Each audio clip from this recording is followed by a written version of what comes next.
Hello, everyone. Welcome to Ready, Set, Action. Today we are joining Debra Horowitz and myself, Kristina Witmer. Today we're going to discuss hiring your first employee as a small business owner. It is a very exciting topic. How are you, Deb? I'm good. How are you doing? Very, very good.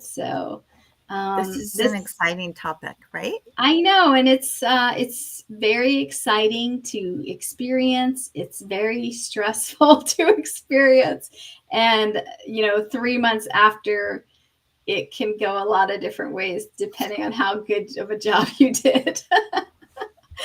Because the wrong person can tear a team apart, tear yourself apart, it can exhaust you. There's all these things. But anyway, let me intro us up, and then I'll tee it over to you for a tip. But we're going to talk a little bit about the importance of this process, especially as a first employee, or first, the sort of the second employee of your business after yourself. And let's talk a little bit about. We'll get some actionable tips for you, and let's just dive in. So, what's tip number one, Deb? Prepare for the process, Ooh. right? That's the baseline. That is the foundation for it. You've been working hard, you've got your business growing, you found this need that you need support. You need to bring somebody on to offload some of those responsibilities, right? So really making sure that you have taken the time to um, put down on paper what the processes are that you currently go through in your day, and then decide from that which ones you are willing to offload to this new person, because those daily responsibilities and duties are going to help you formulate, what do you call this person, what title do you Right. give them, right? Mm-hmm. And so I think that if you don't have your processes already documented, it's going to be so hard to get them to do it, what it is you want them to do Mm-hmm. throughout the day in the manner that you want it done, right? So Right. really understand what those responsibilities are going to be, what type of title you're going to give them. And then you have to create a job description, because that's something that you're going to be interviewing for. So you have to be Right. able to talk to them about, this is what you're going to be doing on a daily basis. And Yeah. yes, there can be some, that one line at the end of all job descriptions that say, and any other responsibilities that you deem necessary over the course of the day. You kind of throw that in case you miss something. But Mm-hmm. for the most part, you have to really hone in on, what is that job description. Right. There's so many resources that are out there. You can use Chat GPT, you can use Gemini, you can just go out there and say, what is a standard job description for X? Indeed has templates that Mm-hmm. they recommend that you can use if you're posting it, but it can also help you, just kind of guide you as to, how do I put this all together, And don't just think about the duties and the responsibilities. Think about um, the the processes that they're going to put in place.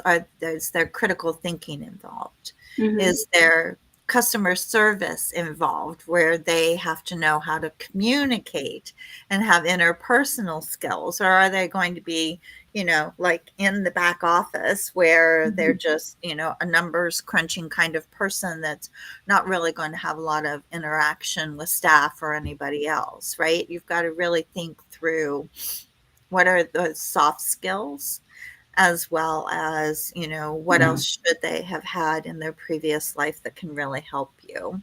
Mm-hmm. And then it's also, what is their salary going to be? Are you going to pay them hourly? Is it going to be part-time, full-time? Um, you're just going to pay them a flat rate, a salary every week? And then is there going to be any benefits or Mm-hmm. anything else that you bring to the table for them? And then be able to clearly, communicate that Yeah. and have an understanding for that. And then talk to somebody at the Small Business Administration if you don't have anybody on your team that understands HR, Mm-hmm. and really learn what are those legal requirements. What can you ask during the interview? Yeah. What can't you ask? Mm-hmm. You know, Yep. you can't ask them their marital status or how many Mm-hmm. kids they have, or Right. there's just so many don't do's, right? That Mm-hmm. you don't want to shoot yourself in the foot on your Right. first interview or a second Yeah. interview. You Mm-hmm. want to make sure that you understand those legalities and compliance. Yeah. Yeah, I So think with the salary too, it's good to know where does that salary go in a year, right? So plan for the future, right? Where does it grow? If is there growth potential in that role? So all of that sort of ties together when you're setting your budget, because if you have a very tight budget for that person, but you don't allow for the growth, I mean, then they're not going to stay. You're going to have wasted a lot of time with your training and things like that if you don't plan for growth with that role too. So, absolutely. And depending on um the skill level that you're requesting come to the mhm. table and work with you, they have probably certain goals that they want to achieve, whether it's continuous development where they want to be learning new things, all the time. How does that Mhm. play in to the role? Mhm. Can you accommodate that or not?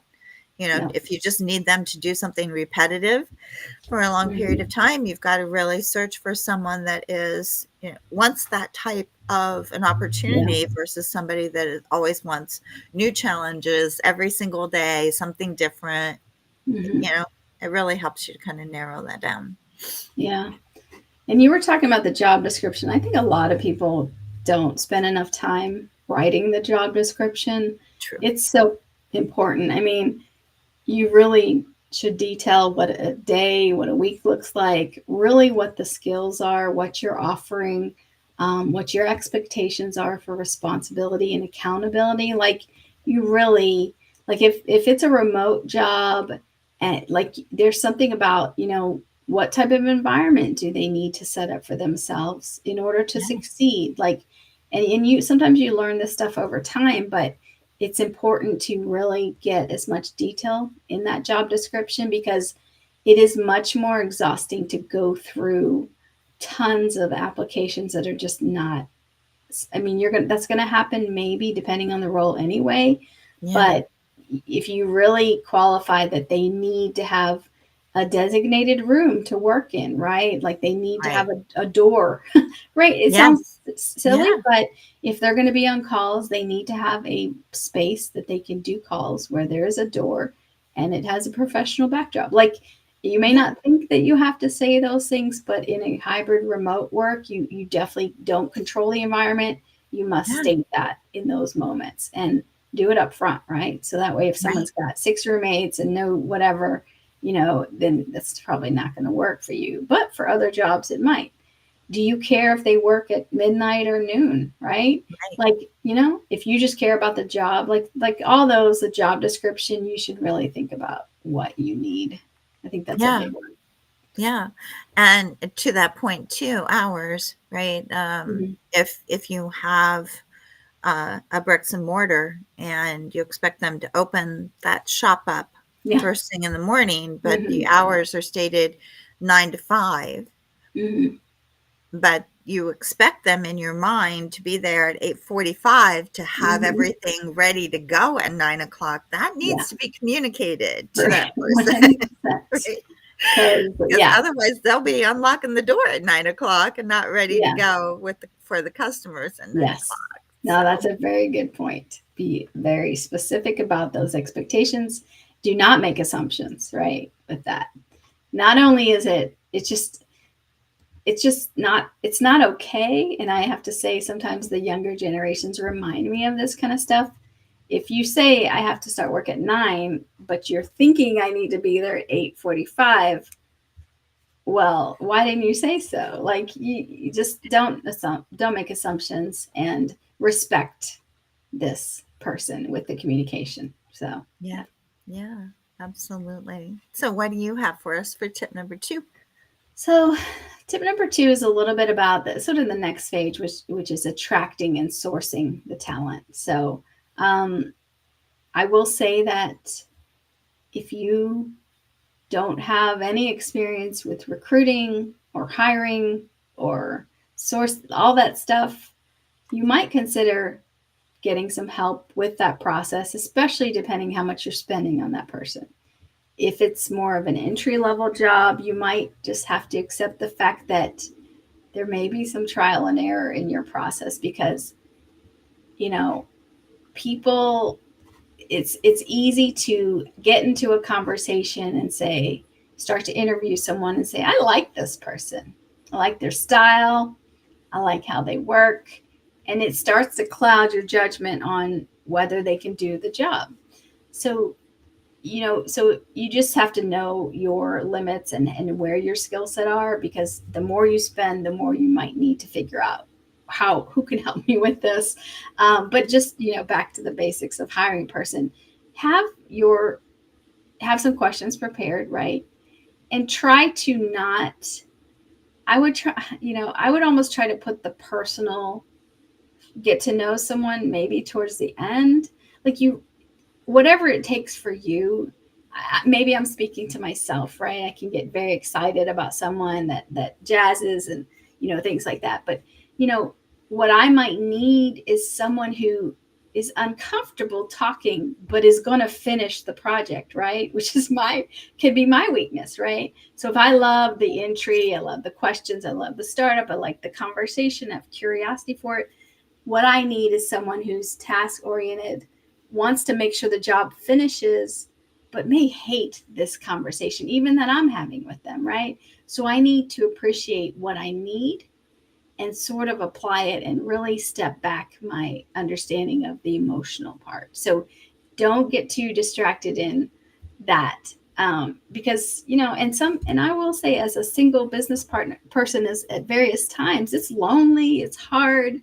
Sometimes Yeah. you want a cheerleader, but Yeah. you probably aren't hiring a cheerleader. You might want that, but you don't have the money for it, to be honest. Like, so don't get Right. sidetracked into those emotions that can happen with it. So, Yeah. you And know, to that, I think it's don't don't necessarily hire somebody that acts and kind of reminds you of you. mm-hmm, You mm-hmm, want complementary skills, yes, to your point. mm-hmm, yep. And smart people know that mimicking people is a way to get connected to people, right? If you lean forward, I lean forward. Like it's true, it works. So you really have to be prepared for that mindset. So, so some of the things you can do, like job boards, right? You talked about Indeed, like LinkedIn has a lot of jobs. You really need to maybe give yourself a switch and be that person you're hiring, right? Is if it's an entry level data entry person or if it's a salesperson or whatever, be that person and maybe go online, maybe do some searches for the job, you know, try to be as detailed, like entry level sales role. See what pops up, right? Start to see. Is it Indeed? Is it career? Like I don't know what the places are. Like, is it different? Does LinkedIn pop up? What pops up for those type of roles? Jobs, I think .com. There's some different things, but because that's where you need to explore as well, right? Mhm. So try to align with that and figure that one out even before you might post a job or do something, check with your network, right? So Oh, yeah. do the job description like you said first, detailed, right? Maybe even do a summary up front because if you ask for referrals from your network, they may not read that whole job description. They probably won't. Right. So email them and say, "Hey, I'm looking for this kind of person." Put 4 bullets of what they need to be. It's entry level. Give them the salary. Don't hide that from them, right? These are your Right. partners. If it's a 50,000 job versus 80,000 job, they need to know before they refer someone to you. So give Yeah. them the details and tell them what you're looking for. And then at least do that as a first pass. And then if not, then you look at, job boards and things like that, social media Mhm. posts, and just, you can even do a short video, but just be aware that as you increase those postings, you're going to potentially get so much response that you can't handle it and you Yeah. just shut down. So you really want to prepare and avoid that as much as possible. So really start with your network, start with a link, whatever it is, and then start to broaden from there. Mhm. Um, you can also, this is a good time to think about your employer brand. And it's, we Yeah. talked about branding before, but Yeah. that mission statement, make sure it's on your site somewhere. Just make sure this stuff exists somewhere, because this is the moment you need to be aligned with who you are and what's important to you. If you're, professionalism and looking smart is the key, like just whatever it is, make sure it matches you. And then, so once you've got it out there, referral, whatever, you need to think about, you know, the skills, like really, how do you pull people out from the list, right? And ideally you tell them, it's not qualified, but give yourself real skills and requirements that let you exclude people, right? Right. Like, I need a certain level of proficiency in a tool. I need a certain amount of years in a corporate environment. Like, I need a certain amount of a customer service experience. Like, if you see someone that's been working in, hospitality and restaurant work, like they, if they're surviving and making money, they know how to handle people, right? So look at these things, but really figure out how you're going to disqualify someone. If someone's worked in an environment where they're in the back office and they're going to start having to deal with clients, you might, if you have a lot of people, you might just skip to the next person.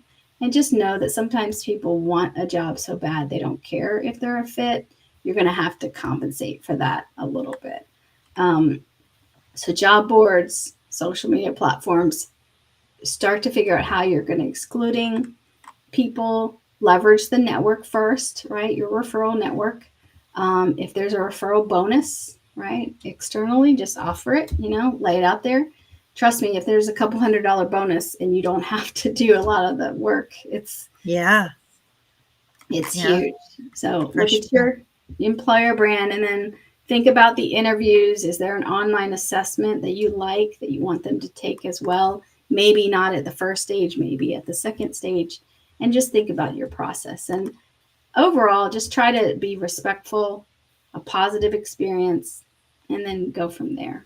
So, yeah, All good points for awesome. sure. So, what about you? Tip number 3.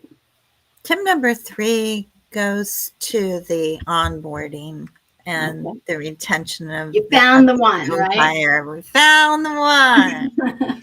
Now we want to try to keep them at Mm-hmm. least for more than 30 days. That's the goal. And I think a lot of that success comes from the foundational stuff that I talked to in tip number 1, understanding and clearly communicating what those expectations are. You Right. open at 9, but you're in the door at 8:45 to make sure that the computer is on and warming up, and Mm-hmm. you've got the lights on and ready to unlock that door at Yep. 9 o'clock, right? That's so Mm-hmm. important. And then it's also, setting up the expectations of how they're going to deliver the daily to-do list, right? And Mm-hmm. then the the soft skill part of it. How are they Yeah. going to communicate with the customer? How are they going to Mm-hmm. communicate with you? What's going to Mm-hmm. be that expectation of those check-ins? How Yeah. many times a day, once a week? How is all of that laid out? Um, and what are the goals? What are they going to be measured on? Mm-hmm. So that everybody kind of understands, okay, we want you to be able to do this by the 30-day mark. So Right. let's work towards that. This is how we get there together. Mm-hmm. I would also encourage anybody that is hiring their first employee, find those training sessions, whether on SCORE or whatever, that can teach you about giving feedback. Mm-hmm. because I think it's so important for you to be able to give constructive feedback to the employee, but then also teach them how to give feedback back to you. Yeah. So, as this new leader, you can also learn that you may have, some sharp edges out there when it comes to leadership too, Yeah. and that Yeah. both of you can grow through this process together. Yeah. And that really, helps you to build that corporate culture that we talked about, on the one segment where we shared guiding principles and what kind of culture do we want to create, make sure that you kind of have that vision Mm-hmm. of how you want to interact together as a team moving Yeah. forward, and clearly communicate that too. And then think about how you're going to support their development.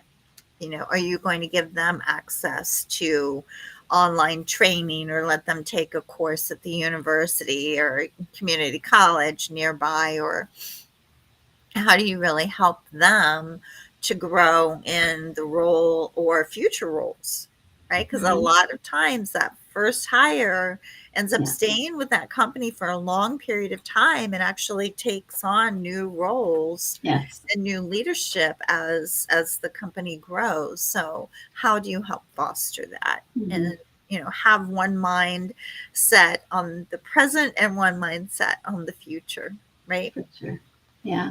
So No, and yeah. I remember, I think we talked recently about the cost of poor communication or something like that. And it was an example where, somebody was unreachable for a week and then the person didn't start the job because nobody responded to email. So this is a great time to set those expectations, which you just hinted at is, you Yeah. know, I need, when I give you something, I need you to know that you're moving forward with it, and you must track me down. Like, if Yeah. that's true, you know, if I don't respond within 24 hours, something's wrong. Like, Mhm. don't like, just whatever those things are, you really have to be as specific as possible to support that person, because Yeah. you're right. You're doing so many things, and as you have someone, you're actually doing more at the first part of it, then Yes. you have to realize that you actually are taking on more work as an owner during this 30-45 day period, because until that person, you feel like they can hand off things, it's tricky, It is. for Yeah. sure. That was my last point, was be I stole it, I'm patient. sorry. No, be patient with yourself and with this new hire, because Hmm. it is double work in the beginning. And it is faster for you to just, yes, go and do it Yeah. yourself, right? Mhm. But you're not helping yourself in the long run, because you'll never get out of that cycle if Yes. you continue to control everything. So if you're at that point where you really want to grow the business, Yeah. you need to put the time into training that person properly, making sure they understand if there's any buzzwords that are specific, Hmm. to your industry that they've never heard of before, Right. that you Hmm. take the time to really get them to understand, give them, resources that they can go and kind of look at things on their off time or during lunch, when they're sitting around, instead of being on their phone looking at Instagram or TikTok, they could, be absorbing more Yeah. about your industry or your Hmm. particular business, Yeah. those Yeah, types of send things. them webinar links and things like that, right? Oh Just yeah. get them Yeah. hearing different things that you might also be interested in. Yeah, Yeah. totally. Everybody really wants to, um, you know, feel like they can become that expert at that Yeah. craft, Yep, I right? So totally you're believe just that. giving them the tools to do that. Totally believe that. So I think I've showed you before. You can't probably see it, but I have this post-it note on my big screen, and it says 80% done by someone else is better than 100% by me.